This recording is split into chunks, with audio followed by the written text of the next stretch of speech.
వేరే ఉద్దేశం. Okay sir. Sir Gautam Prasad గారు చెప్పండి సార్. ఇక్కడ కాంగ్రెస్ వాళ్ళు ఒక మాట అంటున్నారు, మేము కేసీఆర్ గారు అని చెప్పి ఏమైనా మేము మాట్లాడామా? ఇన్ జనరల్గా మాట్లాడిన దానికి ఎందుకు భుజాలు తడుపుకుంటున్నారు వాళ్ళు? అది దాన్ని మీరేమంటారు? ఎందుకంటే పెద్ద ఎత్తున నిరసన వ్యక్తం చేశారు మీ పార్టీ వాళ్ళు.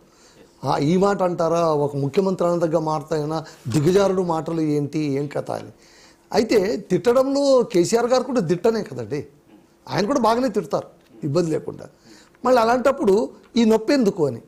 ఓకే, అందరికీ నమస్కారం అండి. ముఖ్యంగా ఈరోజు రేవంత్ రెడ్డి మాట్లాడిన మాటలు మొత్తం తెలంగాణ సమాజాన్నే తలవంచుకునే విధంగా మాట్లాడిన మాటలవి. ఒకవైపు అన్నది కేసీఆర్ గారిని, పైగా మేము ఆయన్ని ఉద్దేశించి అనలేదు కదా, ఆయన గురించి కాదు కదా అని చెప్పేసి ఇంకోవైపు సమర్థనీయంగా మాట్లాడుకునే వైపుగా వాళ్ళు వెళ్తున్నారు. సరే, వాళ్ళు ఏ రకంగా చెప్పుకున్నా, వాళ్ళు ఎవరికన్నారు, ఎవరి గురించి మాట్లాడారు, ఏ రకంగా మాట్లాడారు అనేది సమాజం అంతా గమనిస్తూ ఉంది. అయితే రేవంత్ రెడ్డికి నేను అంటే మన ఛానల్తో పాటు వేరే ఛానల్లో కూడా నేను వెళ్ళినప్పుడు మాట్లాడినప్పుడు చాలా దారుణమైన పదజాలాన్ని ఆయన ఉపయోగిస్తున్నాడు. ఒక ముఖ్యమంత్రిగా రాజకీయాల అంటే ఎలక్షన్స్ కంటే ముందు ఒక సభల్లో లేకపోతే ఇంకో దాంట్లో ఎలక్షన్ పోరులో ఉన్నప్పుడు మాట్లాడే భాష వేరు, అదేవిధంగా ఒక బాధ్యతాయుతమైన స్థానంలోకి వచ్చిన తర్వాత మాట్లాడాల్సిన భాష వేరు. ఆయన అది అన్ని భాషలు ఉంటాయి. ఒక భాష గెలిచిన తర్వాత మరో భాష నేనే అంటే అప్పుడు ఆ దాంట్లో వేడి కోసం మాట్లాడుకున్నా అసలు అప్పుడు కూడా మాట్లాడుకోవద్దు. నేను దాన్ని సమర్థించట్లేదు. అంటే ఆ రకమైన ఒరబడి అట్లా కొనసాగుతుంది, అది కరెక్ట్ అని నేను అనట్లేదు. కానీ ఒక బాధ్యత వచ్చిన తర్వాత, ఈ బాధ్యతాయుతమైన స్థానంలో ఉన్న తర్వాత మనం ఎట్లా మాట్లాడాలి, ఏ విధంగా మాట్లాడాలి అనేది కూడా ఈరోజు ఒక ముఖ్యమంత్రి బాధ్యతలు తీసుకున్న తర్వాత రేవంత్ రెడ్డి గారు పూర్తిగా మర్చిపోయి ఇష్టం వచ్చినట్టు మాట్లాడుతున్న పరిస్థితి ఈరోజు మనకు కనబడతా ఉంది. అంటే మేము వాళ్ళు మాట్లాడారు కాబట్టి మేము మాట్లాడతామని చెప్పేసి వాళ్ళు అంగీకరిస్తారు. ఇప్పుడు కాంగ్రెస్ పార్టీ వాళ్ళని నేను అడుగుతున్నా, వాళ్ళు మాట్లాడారు కాబట్టి మేము మాట్లాడతామని చెప్పేసి ఈరోజు క్లెయిమ్ చేసుకుంటారా? రైట్, క్లెయిమ్ చేసుకుంటానంటే చెప్పండి, మేము కూడా ఏ విధంగా దానికి సమాధానం చెప్పాలనో ఆ విధంగా సమాధానం చెప్తాం. ఇప్పటికైనా ఇప్పుడు ఈ దానికి ఖచ్చితంగా మూల్యం చెల్లించుకుంటారు ఈ రకంగా మాట్లాడడాన్ని. ఖచ్చితంగా చావుదాకా ఒక మాట అన్న వెంటనే మూల్యం చెల్లించుకునే దాకా. సార్, ఇది చావుకు సంబంధించిన అంశం సార్. మూల్యం చెల్లించుకోవడం అంటే ఫిజికల్ గా సార్, ఎలక్షన్ లోనే రైట్ ఎలక్షన్స్ లోనే చూసుకుంటారు. దాని మూల్యం చెల్లించుకోవాల్సి వస్తుంది వాళ్ళు ఖచ్చితంగా దీని ఇంపాక్ట్ ఉంటుంది. గౌతమ్ ప్రసాద్ గారు, ఇప్పుడు తెలంగాణ ప్రజలు కావచ్చు, దేశ ప్రజలు కావచ్చు, ఎవరైనా కావచ్చు, ఒక నాయకుడు మాట్లాడిన మాటని విని ఒక నిర్ణయానికి రారు కదా. అవతల వాళ్ళు కూడా ఏం మాట్లాడారు అనేది కూడా చూస్తూ ఉంటారు కదా. చూస్తారు సార్. మళ్ళీ అలాంటప్పుడు ఒక పక్షం మాట విని వెంటనే మూల్యం చెల్లించే పరిస్థితి, అంత అసహనం ప్రజల్లో ఉంటుంది.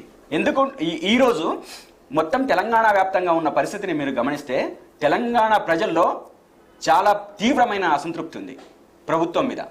అదే సందర్భంలో కేసీఆర్ గారి మీద ఈరోజు సానుకూలత ఏర్పడుతూ ఆనాటి ప్రభుత్వమే బాగుంది, బీఆర్ఎస్ ప్రభుత్వమే బాగుంది, అన్ని రకాల కార్యక్రమాలు కానీ సంక్షేమం కానీ ప్రజల బాగోగులు కానీ చూసిన స్థితి ఆనాడే ఉంది, ఈనాడు లేదు అని చెప్పేసి నిర్ద్వందంగా మాట్లాడుకుంటున్న పరిస్థితి ఈరోజు ప్రజల మధ్య ఉంది. కాబట్టి ఈరోజు అటువంటి ఒక మహానాయకుడు, ఒకవైపు తెలంగాణ తెచ్చిన నాయకుడు, అదేవిధంగా తెలంగాణని 10 సంవత్సరాలు పరిపాలించిన ఒక ముఖ్యమంత్రి, ఆ ముఖ్యమంత్రిని పట్టుకొని అంటే చావు అంటే మార్చికి వెళ్తాం అనేది చిన్న మాటనా? ఇది చిన్న మాట కాదు, చాలా పెద్ద మాట.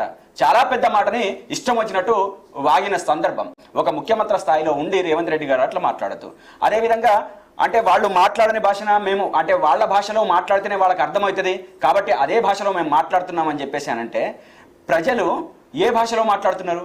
మీకు ఓటు హక్కు ద్వారా ఈరోజు మీకు ప్రభుత్వాన్ని అప్పగించడం జరిగింది, అధికారాన్ని అప్పగించారు.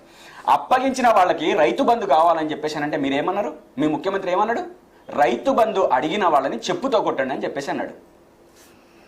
ఇది భాషనేనా? ఇది కరెక్టేనా? ఈ రకమైన భాష ఇటు ప్రజల మీద ప్రయోగిస్తారు, అదేవిధంగా మాజీ ముఖ్యమంత్రి, అదేవిధంగా ఒక లెజెండ్, ఈ తెలంగాణ రాష్ట్రాన్ని తెచ్చిపెట్టిన ఒక వీరుడు, అటువంటి మనిషిని పట్టుకొని ఇష్టం వచ్చినట్టు మాట్లాడతారా? ఏ రకంగా మాట్లాడతారు మీరు? దాన్ని సమర్థించుకోవడానికి మేము గతంలో అట్లా ఏదో గవర్నరు లేకపోతే ఇంకోటి అని చెప్పేసి తీసుకొస్తారా? ఈ రకంగా తీసుకొస్తే నీకు మంచి జరుగుతుందా? లేకపోతే మీకు సానుకూలత వస్తుందా? సానుకూలత రాదు, మీకు వ్యతిరేకత వస్తుంది. మీరు మాట్లాడే మాటలు, మీరు ప్రభుత్వంలో ఉన్నారు, ఈ ప్రజల్ని పరిపాలించే అధికారంలో ఉన్నారు, ఈ అధికారాన్ని అడ్డు పెట్టుకొని మీరు ఇష్టం వచ్చినట్టు చేస్తే ప్రజలు చూస్తూ ఊరుకోరు, ఖచ్చితంగా దానికి సమాధానం చెప్తారు అని చెప్పేసి మేము అంటున్నాం. Okay sir, okay. రవీందర్ గారు, ఇది మాకు సంబంధించింది కాదని అంటారా? అలా అని కాదు. మీ పార్టీలో కూడా ఈ మధ్య కొంచెం మాటలకు బాగా పదును పెట్టడం అనేది కాస్త ఎక్కువైంది. బండి సంజయ్ కావచ్చు, వాళ్ళు కావచ్చు, ఒక టార్గెటెడ్గా మాట్లాడడం, కొంచెం శృతిని కాస్త పెంచి మాట్లాడడం. అంటే నాకు తెలియక అడుగుతున్నాను, రాజకీయ నాయకులు అలా మాట్లాడితేనే ప్రజలు వాళ్ళని హీరో అనుకుంటారన్న భ్రమ ఏమైనా ఉందా నాయకులకు అని?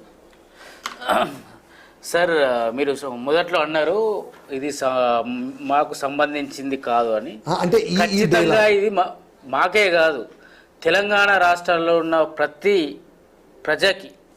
ప్రతి పబ్లిక్కి సంబంధించింది. ఎందుకంటే we are core Telangana members and democratically we should. చెప్పండి సార్. సార్, మీరు అన్నారు జనరల్గా ఇప్పుడు ఒక వర్డ్ మాట్లాడారు, స్ట్రెచర్ అండ్ మార్చర్. వాస్తవం చెప్పాలంటే ఇక్కడ బీఆర్ఎస్ అండ్ కాంగ్రెస్ రెండు పార్టీలు కూడా ఎప్పుడు కూడా ప్రజా సమస్యల గురించి ఆలోచించే పార్టీలు కాదు బీఆర్ఎస్ అండ్ కాంగ్రెస్. అందుకోసమే వీళ్ళ స్టేటస్ ఏంటంటే రెండు పార్టీల స్టేటస్ బూతులు మాట్లాడుకోవడం. రెండు పార్టీలు కలిసి ప్రజా సమస్యల్ని, ప్రజా సమస్య పరిష్కారాలని, ప్రజా సంక్షేమాన్ని స్ట్రెచ్చర్ మీదకి పడేసారు.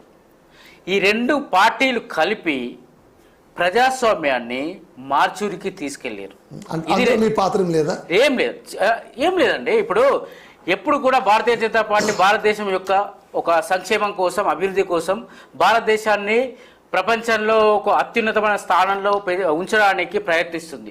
అందులో ఒక్కొక్కసారి జరగచ్చు ఆ క్రమంలో, కానీ ప్రజా సంక్షేమాల్ని డైవర్ట్ చేయడానికి ఎప్పుడు ఇలాంటి వ్యాఖ్యలు చేయదు. ఒక్కొక్కసారి ఏంటంటే కౌంటర్ ఇవ్వాల్సి వస్తుంది. ఎందుకంటే ఇంతకుముందు కేసీఆర్ గారు జనరల్గా మనకి ఏంటంటే తెలుగు భాష కనుగొనబడ్డది ఒకరైతే, ప్రజాస్వామ్యంలో రాజకీయాల్లో బెదిరింపులు పరిచయం చేసిన వ్యక్తి వైఎస్ రాజశేఖర రెడ్డి.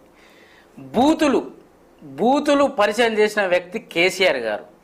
ఇప్పుడు ఏంటంటే ఇవి కంటిన్యూ చేస్తున్నారు.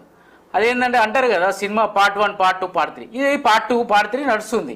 అంతే తప్పించి అసలు భారతీయ జనతా పార్టీ యొక్క క్రెడిబిలిటీకి, ఈ రెండు పార్టీల యొక్క క్రెడిబిలిటీకి అసలు ఆకాశానికి భూమికి అసలు పొంతన లేకుండా ఉంటుందండి.